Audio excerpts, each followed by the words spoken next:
اتنا آپ کے اوپر پریشر ہے کیوں نہیں چھوڑ رہا؟ ان میں سے کہیں گے کہ ہم نظریاتی طور پہ اس کے ساتھ ہیں، ہم کسی اور پارٹی پہ نہیں جائیں گے. ساتھ یہ بھی آپ کو کہیں گے کہ ہمیں کوئی ہمارے حلقے میں ووٹ نہیں ڈالے گا، ہماری سیاست ختم ہو جائے گی. تو میرا سوال ایک ہے کہ اتنی زیادہ اتنے پریشر کے باوجود کیا وجہ ہے کہ چند لوگ چھوڑ کے گئے ہیں؟ ہمارے ٹکٹ ہولڈرز پنجاب میں دیکھ لیں کتنے لوگ چھوڑ کے گئے ہیں. یعنی اس طرح کا ظلم جو کبھی ہوا نہیں ہے، کیوں نہیں چھوڑ کے جا رہے لوگ؟ اس کی دو وجوہات. ایک، اس باری ٹکٹس میں نے خود دیے ہیں، زیادہ تر انٹرویو کیے ہیں. میں نے اپنی پوری کوشش کی ہے کہ نظریاتی لوگوں کو ٹکٹس دیے جائیں، اور اس باری زیادہ تر جو لوگ ہیں جن کو ٹکٹس ملے ہیں، پنجاب کی میں بات کر رہا ہوں، وہ نظریے پہ کھڑے ہیں. لیکن دوسرا ایک اور بھی فیکٹر ہے. میں نے ایک کا مجھے میسج آئی کہ میرے اوپر بہت پریشر ہے، انہوں نے میری بزنس بند کر دی ہیں، انہوں نے اب فیملی کے اوپر آ گئے ہیں، پتہ ہے جی آپ کی بیٹی کی یہ ادھر شادی ہوئی ہے، اس کے اوپر اس کو بھی تنگ کرنے پہ آ گئے. تو میرے پہ بہت پریشر ہے. تو میں نے کہا پھر چھوڑ دو. میں نے کہا یعنی تمہاری اگر برداشت سے باہر ہے تو چھوڑ دو. وہ کہتا جی اگر میں نے چھوڑا، مجھے سارا جو میرا علاقہ ہے، انہوں نے کہا اگر تم نے پی ٹی آئی کو چھوڑا تمہیں ووٹ ہی نہیں دیں گے.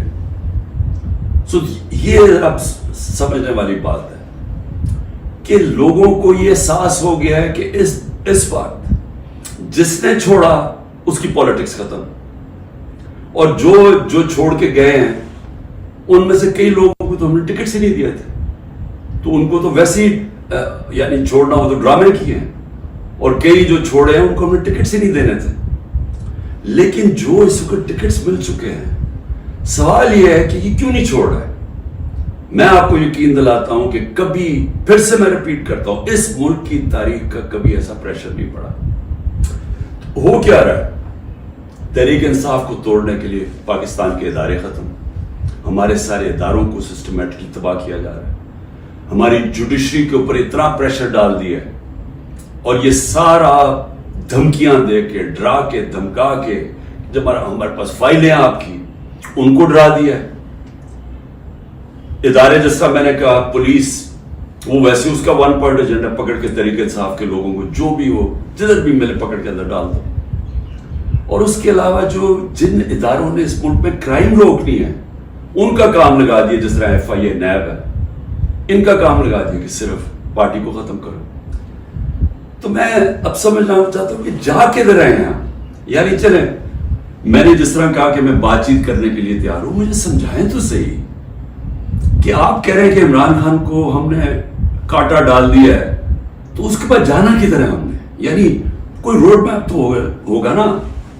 تو میں روڈ میپ ابھی تک جو سمجھ رہا ہوں وہ یہ ہے کہ ایک کنگز پارٹی تیار کر رہے ہیں کہ یہ جو تحریک انصاف کے جو بھی لوگ نکلیں گے ان کو اس پارٹی میں ڈال دیں گے، اور پھر یہ سیٹیں بڑھ جائیں گی نون لیگ، پیپلز پارٹی، کیونکہ نون لیگ کا تو ان کو پتا کہ گھوڑا بیٹھنے والا ہے، وہ جلسے کرتے ہیں، وہ لوگ ہی نہیں آتے.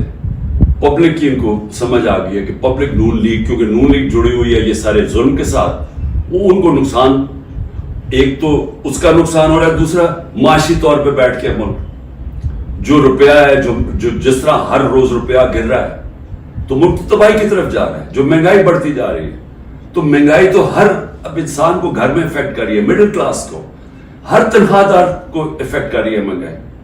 تو ان کو تو پتہ ہے کہ انہوں نے نہ نون لیگ نے کوئی سارے ملک میں گورنمنٹ بنانی ہے تو نہ بنانی ہے پیپلز پارٹی نے، چھوٹی پارٹیز رہ گئی. تو انہوں نے کنگز پارٹی کا ملا کے کوئی ایک یہ لوگوں کا اکٹھا کر کے کولیشن سی بنانی ہے. میرا سوال یہ ہے کہ کیا اس طرح کی کولیشن پاکستان کو اس مشکل وقت سے نکال سکتی ہے؟ میں جب سے گورنمنٹ سے نکلا ہوں، میں ایک بات کہہ رہا ہوں کہ جب تک ہمارے ملک میں ایک مضبوط گورنمنٹ، اور مضبوط گورنمنٹ کیا ہوتی ہے، یہ نہیں کہ اسٹیبلشمنٹ اس کے پیچھے کھڑی ہے، یہ مضبوط گورنمنٹ نہیں ہوتی.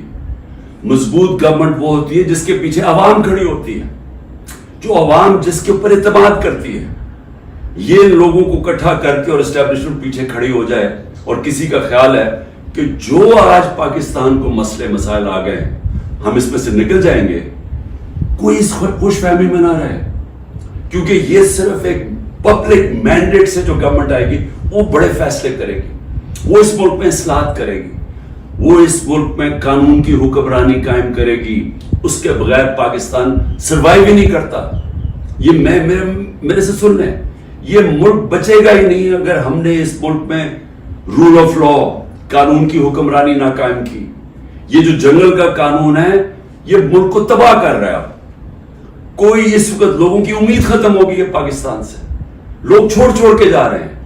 جو پروفیشنلز ہیں، جو سب سے بڑا اثاثہ ہے ملک کا، جو آپ کے پڑھے لکھے لوگ ہیں، جو کہ اسپیشلسٹ ہیں، جس طرح میں نے آپ کو کہا 10% شوکت خانم کے کنسلٹنٹ چھوڑ کے جا رہے ہیں، 10% مشکل سے ملتا ہے کینسر کے اسپیشلسٹ۔ ان کو پتا وہ دنیا میں کہیں بھی چلے جائیں ان کے 2 یا 3 گنا زیادہ سیلری مل جائے گی ان کو باہر، کیونکہ ڈیمانڈ ہے دنیا میں۔ تو اس طرح ہر پروفیشنل جس کی دنیا میں ڈیمانڈ ہے وہ سوچا چھوڑ کے جانے کا، کیونکہ اس کو امید ہی نہیں نظر آ رہی۔ لوگ مشکل وقت برداشت کر لیتے ہیں اگر آگے ان کو امید ہو۔ لوگ مشکل وقت برداشت کر رہے تھے، کورونا کے بعد ایک مشکل وقت آیا ہوا تھا، لیکن لوگوں کو نظر آ رہا تھا کہ ٹھیک ہے حالات بہتر ہو رہے ہیں، معیشت اوپر جا رہی ہے، ادارے فنکشن کرنے شروع کر دیے ہیں، کوئی انٹرفیئرنس نہیں ہے۔ عمران خان نے کبھی کسی جوڈیشری کے اندر انٹرفیئر نہیں کیا، نیب کو اس نے نہیں کہا کہ فلانے آدمی کے اوپر کاروائی کرو، کسی ایف آئی اے کو۔ میرا جو میں نے ثناء اللہ ہے وہ آئی جی، میرے خیال میں ابھی پتہ نہیں کدھر پوسٹڈ ہیں، آئی جی تھے، ایک دفعہ کہو کہ میں نے کبھی کسی کے خلاف انتقامی کارروائی کا کہا ہے۔ ہمارے سارے 95% کیسز پرانے تھے۔ یہ بولتے ہیں نون لیگ والے کہ جی اب ہم نے بھی بڑا سفر کیا، اب آپ کریں۔ آپ کے 95% آپ کے اپنے دور میں بنائے گئے تھے کیسز۔ اسحاق ڈار آپ کے دور میں بھاگا تھا، نواز شریف کے بیٹے آپ کے دور میں بھاگے تھے، نواز شریف کی کنوکشن پیناما میں آپ کے دور میں ہوئی تھی، مریم کی اور نواز شریف کی۔ تو یہ ہمیں نہ کہیں، یہ سارے کیسز پرانے آ رہے تھے۔ آپ میرے سے این آر او مانگ رہے تھے، آپ میرے سے یہ کہہ رہے تھے کہ ہم نے چوری کیا، ہم کوئی خاص مخلوق کے الگ، ہمیں معاف کر دیں۔ ہم نے صرف ہمارے دور میں شہباز شریف کے کیس بنا تھا، مقصود چپڑاسی والا 16 ارب اور 8 ارب جو اس نے منی لانڈرنگ کی تھی کہ باہر سے پاپڑ والا اور ان کے نام پہ اور چینی والا کے نام پہ انہوں نے فراڈنٹ پیسے بلوائے تھے۔ اس کے علاوہ ہمارے کوئی کیس نہیں تھے، ہم آن گوئنگ کیسز تھے، اور ہم نے کبھی کسی سے ظلم نہیں کیا، ہم نے کبھی عورتوں کو نہیں اٹھایا، ہم نے کبھی گھروں کے اندر نہیں گھس کے دروازے توڑ کے اور ساری گھر تباہ کیا، ہم نے کبھی لوگوں کو، کارکنوں کو اس طرح کے جیلوں میں نہیں ڈالا، کسی پر تشدد نہیں کیا۔ پوچھے کسی سے، ایک آدمی بتایا کہ ہم نے تشدد کیا۔ مریم نے جا کے اٹیک کر دیا نیب آفس کو، پتھر مارے انہوں نے، بتائیں کتنے لوگوں کو اپنے اینٹی ٹیررزم کورٹ میں پکڑا، یہ کیا مریم کے اوپر کوئی کیس ہوئے؟ تو یہ ہمیں نہ کہو کہ جناب آپ کے اوپر یہ گزری، یہ کبھی کسی پارٹی کی تاریخ میں پاکستان میں نہیں گزری۔ یہ پارٹی کو کبھی ختم کرنے کی کوشش ہے، جو پوری طرح سارے اسٹیٹ کے ادارے لگے ہوئے ہیں اس پارٹی کو ختم کرنے کے لیے، لیکن پارٹی ایسے ختم نہیں ہوتی، کیونکہ پارٹی لوگوں کے دلوں میں چلی جاتی ہے، اس کا آپ کچھ کر ہی نہیں سکتے۔ جو مرضی آپ کریں گے، لوگوں کے جب فیصلہ کر لیتی ہے عوام، تو یہ جو ٹکٹ ہولڈرز ہیں ہمارے سارے، ان سے پوچھیں، جب ان سے انٹرویو کریں، جب آپ ان کو تنگ کر رہے ہیں تو پوچھیں تو صحیح کہ اتنا آپ کے اوپر پریشر ہے، کیوں نہیں چھوڑ رہے؟ ان میں سے کہیں گے کہ ہم نظریاتی طور پہ اس کے ساتھ ہیں، ہم کسی اور پارٹی پہ نہیں جائیں گے۔ ساتھ یہ بھی آپ کو کہیں گے کہ ہمیں کوئی ہمارے حلقے میں ووٹ نہیں ڈالے گا، ہماری سیاست ختم ہو جائے گی،